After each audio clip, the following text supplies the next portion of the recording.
कभी सोचा है कि कोई ऐसी चीज जो बिल्कुल हेल्दी लगे वो भी अंदर जाकर ब्लड शुगर का तूफान ला सकती है?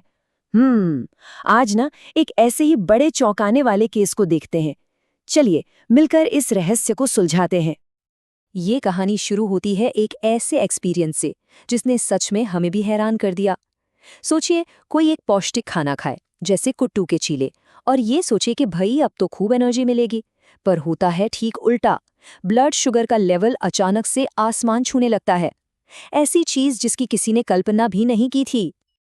अब देखिए, कुट्टू के चीले, ये तो अक्सर नवरात्रि जैसे फास्टिंग के टाइम पर खाए जाते हैं और अपनी न्यूट्रिशन वैल्यू के लिए बहुत फेमस है। तो सवाल ये उठता है कि आखिर ये सुपर फूड अचानक से सेहत का दुश्मन कैसे बन गया? सिर्फ 3 चीले खाने से ब्लड शुगर लेवल में 55 mg पर डेसीलीटर का स्पाइक। ये एक बहुत बहुत बड़ी छलांग है। मतलब साफ था कि कुछ तो गड़बड़ थी। और बस इसी चौंकाने वाले रिजल्ट ने हमें एक दिलचस्प एक्सपेरिमेंट करने पर मजबूर कर दिया। तो हमारे दिमाग में आया कि क्या हम इस शुगर स्पाइक को कंट्रोल कर सकते हैं? क्या खाने में कुछ छोटे-मोटे बदलाव करके इस प्रॉब्लम को फिक्स किया जा सकता है? बस इन्हीं सवालों का जवाब ढूंढने के लिए एक एक्सपेरिमेंट करने का फैसला हुआ। तो ये रहे वो 2 मील्स। एक तरफ है वो खाना जिसने प्रॉब्लम क्रिएट की, सिर्फ 3 कुट्टू के चीले, और दूसरी तरफ है हमारा एक्सपेरिमेंट, 2 चीले, साथ में 150 ग्राम पनीर भुर्जी और 300 ml मसाला छाछ। देखते हैं क्या होता है। अब इसके पीछे की सोच बहुत सीधी-सीधी।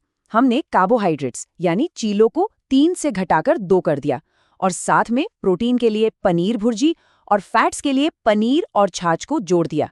हमारा अंदाजा था कि ये नया कॉम्बिनेशन, ये नया बैलेंस शुगर को खून में धीरे धीरे घुलने देगा और अचानक आने वाले स्पाइक को रोक देगा।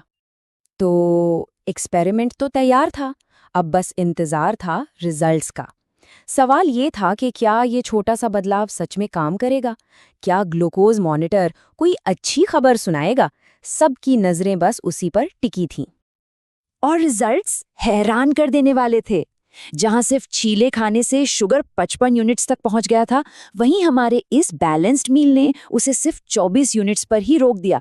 ये तो आधे से भी कम है। चार्ट में ये फर्क कितना साफ दिख रहा है। वाकई कमाल था ये तो बस अविश्वसनीय था। सोचिए, सिर्फ कुछ आसान से बदलाव और इतना बड़ा फर्क। उस दिन के बाद एक बात तो तय हो गई कि कुट्टू के चीले अब से कभी भी अकेले नहीं खाए जाएंगे। ये एक ऐसा सबक था जिसे भूलना मुश्किल है। तो ये एक्सपेरिमेंट हमें एक बहुत बड़ी बात सिखाता है कि सिर्फ हेल्दी चीजें खाना ही काफी नहीं होता। असली जादू तो बैलेंस में है। खाने में कार्बोहाइड्रेट, प्रोटीन और फैट का सही संतुलन बनाने में। तो इस पूरी कहानी से जो सबक मिलता है उसे 3 आसान स्टेप्स में समझ सकते हैं। पहला, प्रॉब्लम को पहचानना, जो कि था एक कार्ब हैवी मील। दूसरा, सॉल्यूशन, खाने में प्रोटीन और फैट्स को शामिल करना। और तीसरा, रिजल्ट, बहुत कम शुगर स्पाइक और दिन भर के लिए स्टेबल एनर्जी बिना किसी क्रैश के। है ना एकदम सिंपल, लेकिन कितना पावरफुल। तो सबसे बड़ी सीख क्या मिली? यही कि किसी चीज पर हेल्दी का लेबल लगा होने का मतलब ये नहीं कि सब ठीक है। भले ही कितने भी अच्छे और पौष्टिक इंग्रेडिएंट्स क्यों ना हो, अगर खाने में कार्बोहाइड्रेट्स की मात्रा ज्यादा है तो इसका मतलब है कि शरीर में अनजाने में ही एक शुगर रोलर कोस्टर शुरू हो रहा है।